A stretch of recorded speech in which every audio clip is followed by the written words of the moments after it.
So hello guys, welcome to this one. So we are going to be looking at the optimization, and this is a very subtle one, or a very subtle one.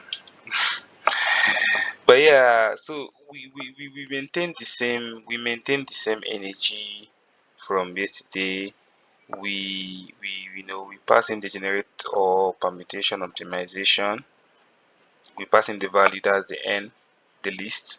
I chose to use n as my naming for my naming convention so that it aligns with the O of n, right? Basis, because obviously that's where we get the number of values that we use to define complexities for O of n, time and space complexity. But yeah, so we instantiate our result, and we instantiate another variable called use that would be a list that would be the length of the oncoming n list, and it will hold false in place, right? And then we'll call backtracking. We call our base case as usual with the index when it is equal to the length, and we call our result that append currently is copy. We've already explained why we do that, and we could go back to yesterday's video to also see the copy, the reason for the copy, and then we return. But now when we get to the recursive case, now let's see what we do. Now we say for I in this thing, so basically our for loop remains the same, so we are going to be holding O of n there. But then we now call if used at that index, then if it is true, it should continue. But if it is false, right, which is the continuing stuff,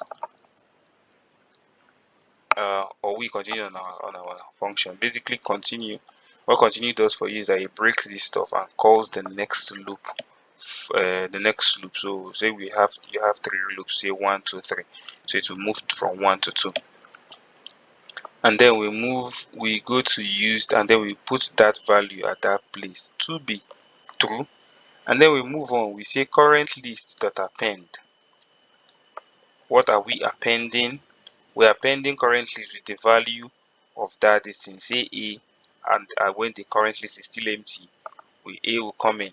Now we call our backtracking just like yesterday, and then we'll pass in index at an increased rate, and then index will be held, and then we'll go ahead to say okay, B. So when we come to this next range now, we'll use I, and we'll see that A is already true, so we are going to continue. We'll break the case, we'll continue, right? And then we go to B is false, so we append. So we continue in that manner. Now how does that stand out? What does that help us do, or what's the optimization there? So in our time complexity, the for loop is an O of n, and it still remains O of n. But the check now stops being O of n and becomes O of 1. How do we do that? How do we find that out? So if you look at lines 48 and 49, we say that if used, so we are going to a specific place in memory, and we're checking, is this something? And if it's not, it will continue. But as opposed to what we had here, where we say go through the entire list to find whether that stuff is true or not, and do it. So basically that's it, and that's the optimization advantage we get. Thank you for joining on this one. Muchas gracias. Bon voyage. Auf Wiedersehen. Tschüss.